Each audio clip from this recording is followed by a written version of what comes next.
So, after a weekend of grinding Black Ops Cold War and getting to first prestige, my friend wanted to play some Modern Warfare with me earlier. I guess it'd be yesterday now, I'm recording this very early in the morning.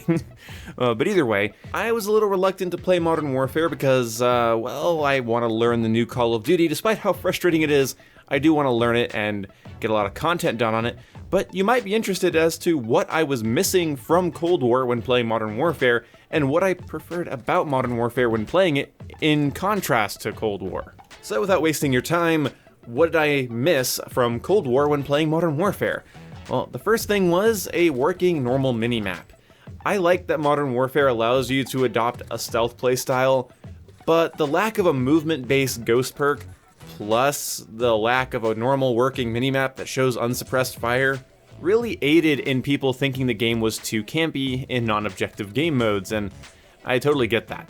I think a working normal minimap would have been a lot better for Modern Warfare, because especially, it wouldn't have been that big of a deal. I mean, Monolithic Suppressor adds range to your gun, so if the game was the same way, except the minimap worked the way the classic minimap did, you would just have to run a suppressor to be off the minimap, and that's it. That's the only trade-off. You just lose an attachment slot towards a suppressor. That's, again, not that big of a deal in Modern Warfare, and I think it would at least cause people to think differently about making their classes. The next thing I really missed when playing Modern Warfare was detailed weapon stats. Modern Warfare's gunsmith is, in my opinion, way better than Cold War's. In Cold War, it feels like you're just changing the stats. In Modern Warfare, it feels like you're changing the entire feel of it. Like, animations change depending on the attachments you use, and the entire style of the weapon can change. Using the M4 is one thing. Using it without a stock and the 9mm ammunition is a completely different thing. So that sort of customization being gone in Cold War is very sad, but in Modern Warfare, we don't have detailed stats, and there are a lot of hidden attributes of attachments. Every attachment seems to have one thing that the game doesn't really tell you about. For instance, on some classes where I wanted recoil control but more movement, I would use the Operator Foregrip, because it says it doesn't hurt your aim walking movement speed. A subscriber then told me that statistically it actually does reduce your aim walking movement speed by a little bit. Okay, that's not listed there when you pick the attachment. If it was Cold War, it would say reduced aim walking movement speed by 6% or 3%, instead of it just not being listed there and I have to find out through a subscriber. There were so many misconceptions about attachments and the way weapons worked in Modern Warfare, and that was mostly due to Infinity Ward's incompetence when it came to actually letting us know how their system worked and being open and transparent with their patch notes. So, yeah, it's very, very sad going back to Modern Warfare's gunsmith and seeing just a better array of options and more interesting things to do, but no detailed stats and descriptions that help you really build the optimal loadout you want to make. So, very sad. The next thing in terms of loadout creation that I missed playing Modern Warfare compared to Cold War was that in Cold War, I had wildcards. Now, I think the Danger Close wildcard just needs to get taken out of the game, but the ability to run 6 perks or 3 perks from one category, I really like that. I genuinely do. Also, the ability to have 8 attachments on your primary weapon, just phenomenal. I love that level of customization. Wildcards really are something I'm going to miss whenever I go back to play Modern Warfare, so there's that. And the last thing I missed was the FOV slider. The FOV slider in the console version of Cold War is a very welcome and long overdue addition to the COD franchise. So now, I'm just waiting for it to come to Modern Warfare, because Modern Warfare and Cold War are going to be directly correlated, with even their progression systems being connected, so... Also, Warzone on Xbox Series X can go up to 120 frames per second, has 120 Hz support. Okay? You're gonna tell me that the game can run at 120 frames on a console, but I can't increase my FOV in 6v6 multiplayer? Sure. Okay. Even though the PC version of this game running on the same engine has an FOV slider? Sure, okay. Now, the next thing I'm going to talk about is what I found weird. Going into Modern Warfare, kill confirmed compared to Cold War kill confirmed, in Cold War there seems to be more flow in the non-objective game modes. Less than I would maybe like, but still a good amount. The game seems to rotate around and people do seem to be playing more aggressively. The game really does cater towards that. I still would love to see a version of Modern Warfare with good spawns, a working minimap, a movement-based ghost perk, stuff like that. But Cold War seems to have a lot better flow in non-OBJ modes compared to Modern Warfare. Modern Warfare spawns are incredibly sticky, and the gameplay gets pretty stagnant. Also, the faster time to kill in Modern Warfare means a lot of people do get scared of moving out of cover, And I'll fully admit, I usually get a little nervous moving out of cover, especially if I'm not super confident in the game as my first couple of matches. I'll play way more conservatively than maybe most people would like to watch somebody play.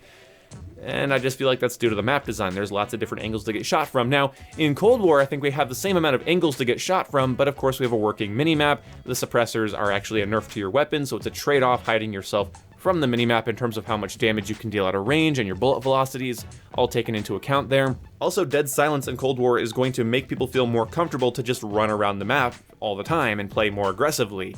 So those things are factors that people knew back when Modern Warfare came out, and I'm really sad that Infinity Ward never listened to us about those things, but whatever. Like I said during my last live stream, if I had to describe different Call of Duty games as pizzas, Cold Wars is not done, unfinished, doughy, needs to go back in the oven. Modern Warfare is exactly what I asked for, but burnt. It's everything I want, but wrong in one way or another. I just can't win. But I will say, when I was playing Modern Warfare yesterday, god damn it, I am up way too late. When I was playing Modern Warfare, I felt like my training wheels were taken off. Modern Warfare lets you parkour on so many different things. Modern Warfare has better, snappier movement, better, snappier gunplay, more fun to look at weapon animations, and a faster time to kill. So it just feels more like Call of Duty to me to play Modern Warfare than in Cold War. Cold War definitely has that Call of Duty flow, but it's a shame that it's sort of ruined by its awkward time to kill, no flinch, high headshot multiplier, flip of the coin, roll of the dice gunplay. In Modern Warfare, I feel like my gunplay is way more based on my ability to be accurate and fast. It's all about milliseconds and millimeters, like a good Call of Duty should be. If I saw somebody and started shooting them first, and didn't end up missing, I would likely get the kill. Now, obviously, a shorter time to kill is going to have a smaller skill gap. I mentioned this about hardcore mode. If you can kill somebody fast, that means you can die fast, but that doesn't make the game harder. It just makes the game easier for everyone, and that's what happens when you make the time to kill really, really quick. So I understand that.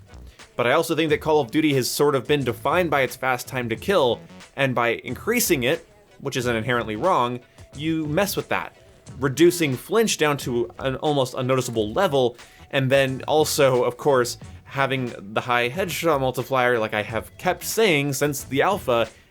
It's a bad system because it doesn't just make the gunplay take a little bit more skill, it makes it feel a little bit more random. And again, the DPS meta is just going to be dominant in Cold War. It's going to be a very closed meta game this year. I'm just calling it as I see it. Unless something drastic changes, you're never going to want to run a bad gun. You're never going to want to run something that can't kill quickly. You're going to want to run something that can kill quickly with body shots, whereas in Modern Warfare, I just feel so free. Now, that seems probably ironic, as you see me playing with the M4 here, but the M4 has gone through its nerfs, it's gotten its lashes. It's probably still a top 5 gun, don't get me wrong, but I wouldn't call it overpowered, it's just very competent.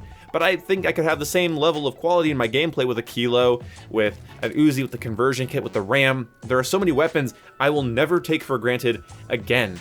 Because Cold War has made gunplay feel like a chore in a lot of areas, very frustrating when fighting multiple opponents. I really like going into Modern Warfare and just feeling snappy and responsive and fast. Just everything about Modern Warfare feels better, except for the things I mentioned earlier, which I think Cold War does definitely do better. Cold War has told me that even if your maps suck, you can still have really good flow by following some basic rules of Call of Duty.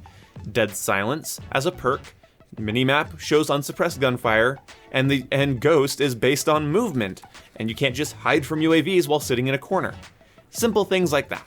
Now, I thought it was funny when Modern Warfare came out and Shrapnel was one of the first perks you can get, and then the Claymore was the first lethal you could unlock.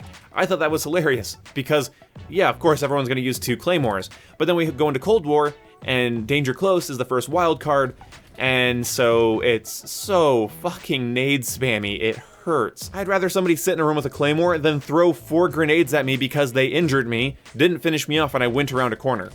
How many times in Cold War I get injured, I go around a corner, and I just count in my head, 1, 2, 3, there's the concussion grenade, and I get hit immediately. These guaranteed grenades are bad in Modern Warfare and Cold War, but they are a fucking plague on Cold War. I'm gonna be running Tac Mask and Flak Jacket all throughout the life cycle, and there's no way around that. I mean, at least they work properly. EOD and Battle Hardened in Modern Warfare felt really weak in comparison to Cold War's Tac Mask and Flak Jacket, but I don't know. What bothers me is that Cold War feels like such a technical step back. and it doesn't feel like Call of Duty to me. I also like that I have kill streaks here in Modern Warfare not support score streaks, disguising themselves as streaks. They're not really streaks. They almost feel like they wanted to be score streaks, but they knew that would piss people off, so they're more like score streaks than specialist weapons, but they're kind of basically specialist weapons disguising themselves as score streaks. It is too early in the morning for me to want to do a second take of that. It's a messy system that they're going to be tweaking, I guarantee you, in almost every major patch for the next 6 months. They're just going to be tweaking it and tweaking it and tweaking it and tweaking it, but they're starting from a bad position. The thing is that Cold War is starting on the wrong feet here in terms of score streaks, weapon balance, map design, map quantity. They're starting on bad feet. Modern Warfare had a really strong base, but due to bad communication and an emphasis on Warzone, we'll never get to see how good MW's multiplayer could have been. Cold War does not have a good base. It is using crutches to stand. So it has to work way more uphill than Modern Warfare would have had to. It never did. So I'm frustrated with Cold War, but again, Cold War definitely did some things right, and I'll miss Cold War when I'm playing Modern Warfare, but when I'm playing Cold War, I think more often than not, I'm going to miss Modern Warfare. There are elements of Modern Warfare that really bothered me, that now they don't bother me as much in comparison to the stuff we're seeing in Cold War currently. Like suddenly, kill streaks aren't so bad, even though I prefer point streaks and score streaks. You know what? Cold War's streak system is worse. And the MP5 in Modern Warfare is annoying, but in Cold War, it's starting to feel like a necessity, because whatever gun kills the fastest is going to be the one you need to use, otherwise you just lose gunfights. Let me end off this video by saying two things. Modern Warfare, I gave a grace period when it first came out, and I'm going to give the same to Cold War. That doesn't mean I'm not going to critique it and pick on it, but I'm not going to tear into the game and get aggressive until the game's been out for at least 3 months. That's usually how long it takes for a COD game to get its shit together. So I'm totally okay with Treyarch sort of working out kinks and bugs. You know, there has been a pandemic, there has been a lot of drama behind the scenes with this game. So the fact that it's as playable as it is, you know, I am a little hopeful. Now, during Modern Warfare's life cycle, you know, within the first week of Modern Warfare, I was unlocking unique and interesting attachments, playing around with funny weapons, and just digging the hell out of the gunsmith system, enjoying the night vision playlist, enjoying ground war. My friends and I were enjoying a wealth of experiences when our games weren't crashing. That was a big problem with Modern Warfare. They fixed that within like 2 weeks, but good God. But either way, there was so much to play with, and it felt like I was given such a big toy box. It was very exciting. I have none of that with Cold War. None of it. And I'm very sad about that. I really don't know how to express this to you guys, but Modern Warfare felt like such a new product, such a new face for the Call of Duty franchise, while still maintaining the original design language. Cold War feels like such a shambled product at the moment. I'm really hoping we see some massive changes in quality within the next 6 weeks. I'm really hoping we see some good updates from Treyarch and some really good communication too, because that will be indicative. Okay, the first patches, season, and community updates we get will be more indicative of what we're going to get for the rest of the life cycle. Because right now we're flying blind. I have no idea what this game's going to look like in a month, let alone 4. So let's try to hold out and be patient. But yeah, don't forget to share your criticisms down below, whether it's about my video or the video games I'm talking about. Yeah, fucking go for it. See you when I see you. Goodbye.